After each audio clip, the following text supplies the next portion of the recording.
နေ့ကစပြီးသတင်းတက်လာတာဗျာနော်မနေ့ကနေစပြီးသတင်းတွေတက်တာဒီညောင်လုံးမျိုးနဲ့ဒီချောင်းကြီးတိုင်းနဲ့ကန်းချောင်းကကျွန်တော်တို့တာတမန်လို့ခေါ်မလားပေါ့နော်အဲ့ဒီကောင်ကြီးကကျိုးတော့မယ်ဆိုပြီးတက်လာတယ်အဲ့တော့လက်ရှိမှာတော့ဘယ်လိုပြောမလဲဟိုမနေ့ကနေစပြီးသတင်းတွေတက်လာတော့ပေါ့နော်ဒေတာခန်တွေကဗီဒီယိုရိုက်ပြီးတင်တာဒါဒေတာခန်ဗီဒီယိုတွေပါပဲအဲ့ဒါကိုလက်ရှိမှာဆိုရင်တော့သက်ဆိုင်ရာဌာနအသီးသီးကိုမီးသက်တို့စီပင်တို့နော်ဒေတာခန်ရဲရွာကြေးရွာလူတွေရောနော်သာသနာပုဂ္ဂိုလ်တွေရောနော်ဒီခြေရတော်တွေပေါ့အားလုံးဝိုင်းပြီးတော့ကျွန်တော်ဒါကြီးပြန်လေးဘယ်လိုပြောမလဲမပြိုသွားဘူးပေါ့နော်ဝိုင်းဝန်းလောက်နေတယ်ပေါ့အဲ့တော့သတင်းတွေကတော့အများကြီးပဲဒါဆိုရင်ဒါအားချင်းပဲပေါ့နော်ကျွန်တော်ဒီတစ်နေ့လုံးဝိုင်းပြီးတော့ပြုပြင်နေတာပေါ့နော်ဒီဟာကြီးကိုမကျိုးသွားအောင်ဒါမပေါက်သွားအောင်ပေါ့ဗျာဝိုင်းပြီးလုပ်နေတာအဲ့တော့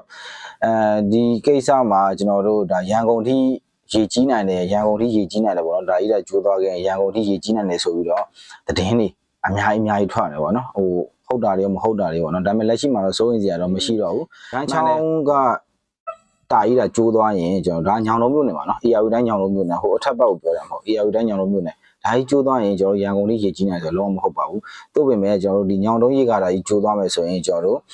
ဒီရန်ကုန်ပသိမ်လမ်းမကြီးတကြော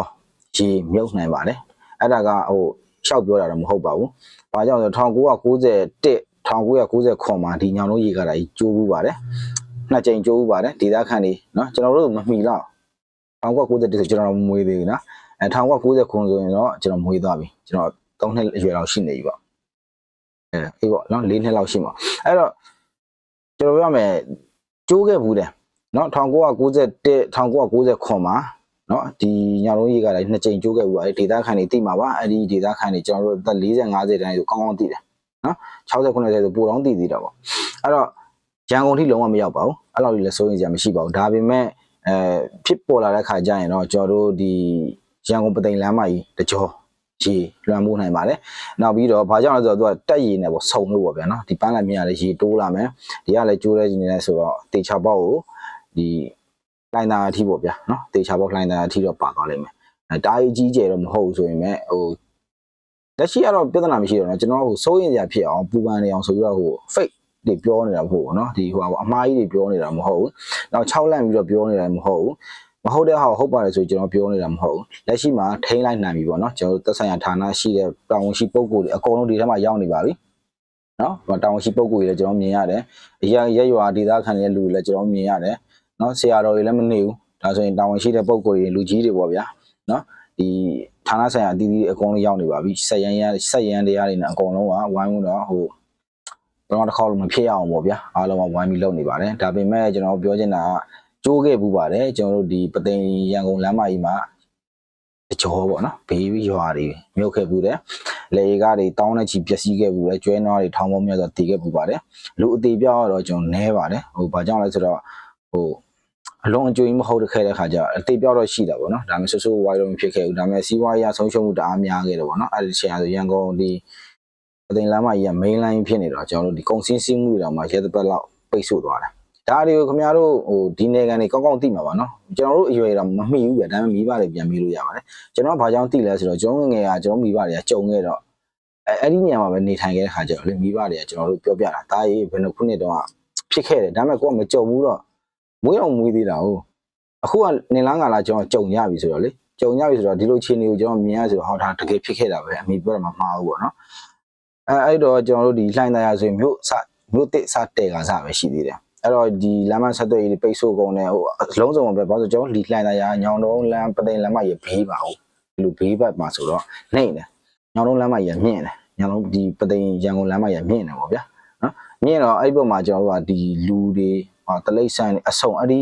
ပုံလမ်းကြီးအမြင့်ပေါ်မှာဟိုပါဒုက္ခသည်စခန်းလိုမျိုးပုံစံနဲ့ယာယီနေထိုင်ခဲ့ရတာပေါ့နော်ဒါကောင်းကောင်းပြည့်တဲ့သူတွေရှိပါတယ်နော်ကျွန်တော်လုံးကြံပြောနေတာမဟုတ်ဘူးနောက်ပြီးဆိုးရင်အောင်လည်းပြောနေတာမဟုတ်ပါဘူးနော်ဒါကဘူးသူရအနေနဲ့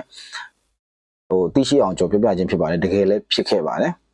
အဲ့တော့လက်ရှိမှာညောင်လုံးရေးကာတာနဲ့ပတ်သက်ပြီးတော့ဟိုတော်တော်များများဆိုးရင်နေကြတယ်နောက်သတင်းအမှားတွေလည်းပြောနေကြတာပေါ့နော်ရန်ကုန်မြုပ်သွားမယ်လို့အဲ့လိုမဟုတ်ပါဘူးရန်ကုန်လုံးဝမရောက်ပါဘူးတကယ်လို့ကျွန်တော်တို့ဒီရေထားရက်တို့ပေါ့နော်အဲ့လိုမျိုးဥသွားတယ်ပေါ့ရေတိုးတဲ့ချက်နဲ့ဒီဟာကြီးကတကယ်လို့ဟိုကျိုးသွားခဲ့မယ်ဆိုရင်တော့မှဖုံးတိုင်းဆိုပြီးဖြစ်လာမှာမဟုတ်ပါဘူးအဲ့တော့စိတ်မပူကြပါနဲ့ ဆိုင်ဌာနအသီးသီးရလည်းအားလုံးခွန်ဆိုင်ကြိုးစားနေပါတယ်အားလုံးလည်းအဆင်ပြေသွားပါပြီအဲ့ဒါကိုသတင်းအမှားတွေနဲ့ရန်ကုန်ထိရောက်မယ်တို့ဘောနော်ပောက်ခရတွေပေါ့ဗျာသိတယ်မလားဆန်စည်းတွေလည်းတက်ကုန်ပြီခုကမှန်ပါတယ် AR တိုင်းဆိုကျွန်တော်နိုင်ငံဆန်အိုးကြီးကိုအဲ့တော့ဒီပေါ့ဘယ်လိုပြောမလဲကျွန်တော်တို့ဒီစီးပွားရေးသမားတွေပေါ့နော်တက်မှာဝယ်စုကြတာပေါ့သိတယ်မလားဘာလို့ဆိုတော့အဲ့ဒီဘက်ဆန်လမ်းကြောင်းတွေနော်ကျွန်တော်ဒေတာထွက်တွေကဒီကနေဖြတ်တန်းစီးစင်းလာတော့ AR တိုင်းလေအဲ့တော့ဒါကြီးတာတခုဖြစ်ခဲ့မယ်ဆိုရင်အကုန်စင်းတော့တက်ကုန်ပစ္စည်းတွေရှားပါမယ်ဆိုတော့ဝယ်စုကြဈေးတွေတက်ကုန်ဘယ်သူကအမြတ်ရသွားလဲဆိုတော့ဟုတ်တယ်မလားဒါလေးကိုကျွန်တော်တွေးမိနိုင်အောင်ပြောတာပါနော်အဲ့တော့ကိုမိသားစုတဝန်တစ်ခါစားတော့ဗျာကျွန်တော်ရေတို့စားတော့တို့လေးကတော့အိမ်မှာတော့လူတိုင်းရှိကြတာပဲလေဒါလေးကတော့ကြိုတင်စုထားပေါ့ဗျာဒါဟိုဒီဘေးဖြစ်ဖို့တော့ကျွန်တော်ပြောတာမဟုတ်လေလူတိုင်းလည်းရှိကြဒါပေမဲ့ဒီထက်ပိုပြီးတော့ပတ်စံရှိရဆိုရင်စွတ်ပြီးတော့မလုပ်ကြပါနဲ့နော်ဘာလို့ဆိုတော့ကြားမရှိစင်းရသားတွေပို့ပြီးတော့ထိခိုက်နေတာပါနဲ့ဒီမှာဘေးကလည်းတကယ်မဖြစ်ဘူးဒါပေမဲ့မရှိစင်းရသားပို့ပြီးထိခိုက်နေတာသွားတယ်နော်အဲ့ဒါလေးတော့သတိချက်စီခြင်းပါလေအဲ့တော့ဒီဖြစ်စဉ်ရတယ်တကယ်ဖြစ်ခဲ့ပါတယ်ခင်ဗျားတို့တကယ်လို့မယုံကြည်ဘူးဆိုရင်ခင်ဗျားတို့ဒီကိုကယ်တို့နော်ဝီကီတို့မှာတော့မဟုတ်နော်ဒါမှန်ကန်တဲ့ AI တွေမှာခင်ဗျားတို့သွားမေးကြည့်လို့ရတယ်ဒါမှမဟုတ်အနည်းဆက်ဆုံးဒေသခံလူကြီးတွေမေးကြည့်ပါနော်မိပါတယ်ဘာလို့ဆိုကျွန်တော်ကဒီရုံးမိပါတယ်ဒီပသိမ်ညောင်လုံးလမ်းမကြီးမှာနေခဲ့ဘူးလားနော်အဲ့ဒီကိတ်ကာလာကျွန်တော်အမှနေခဲ့တဲ့လူတွေဆိုတော့ကျွန်တော်မမွေးသေးဘူးပေါ့နော်မွေးရဲဆိုတော့ကျွန်တော်မိပါတယ်နေခဲ့တယ်ဆိုတော့ဒါကိုနေလားငါလားကြုံခဲ့တာတကယ်ကြီးကြုံနေတဲ့ခါကျတော့ကျွန်တော်တို့ပြောပြတာကျွန်တော်ကအဲ့ဒါအမှတ်ရနေတာဒီနေရာရက်ဒီလိုကြီးဖြစ်ခဲ့ဒါပေမဲ့အခုချိန်မှာဆိုတော့တွားရတိုက်ဆိုင်လို့ကျွန်တော်ဒါပြောပြပေးတာဖြစ်ပါတယ်အဲ့တော့ဘာမှမကြောက်ပါနဲ့ဘာမှမစိုးရင်ပါနဲ့เนาะအကုန်လုံးဝိုင်းဝန်းကြိုးစားနေတော့အားလုံးအဆင်ပြေသွားပါပြီဒါမနေ့ကတက်လာတဲ့သတင်းပေါ့နော်မနေ့က25ဒီနေ့ဆိုရင်ဟုတ်တယ်နော်26အခုဆိုရင်တရက်ထိုင်နေတာဒါတော်တော်လေးကိုအဆင်ပြေသွားပြီပေါ့နော်အဲ့တော့ဘာမှမပူပါနဲ့လို့ကြိုတင်စုဆောင်းတာတွေဘာတွေကမမှားဘူးဆိုရင်လည်းအလုံးအကျုံကြီးမလုပ်ကြပါနဲ့เนาะဘာကြောင့်လဲဆိုတော့မရှိစင်းရသားတွေလို့ကျွန်တော်တို့လိုမရှိစင်းရသားတွေပို့ပြီးထိခိုက်ပါတယ်เนาะအဲ့တော့သတင်းအမှားကြီးတွေလည်းမပြောကြပါနဲ့လို့เนาะဟိုဘလိုကြီးဖြစ်သွားမယ်လို့ဘယ်ပုံကြီးဖြစ်သွားမယ်လို့ရန်ကုန်ကြီးပါသွားမယ်လို့အဲ့လိုမလုပ်ကြပါနဲ့မကောင်းပါဘူးเนาะအားလုံးကကိုယ်နိုင်ငံသားတွေပါပဲဗျာโอเคကျွန်တော်ရှင်းပြတာနားလည်မယ်လို့ထင်ပါတယ်ဒီလောက်ပဲ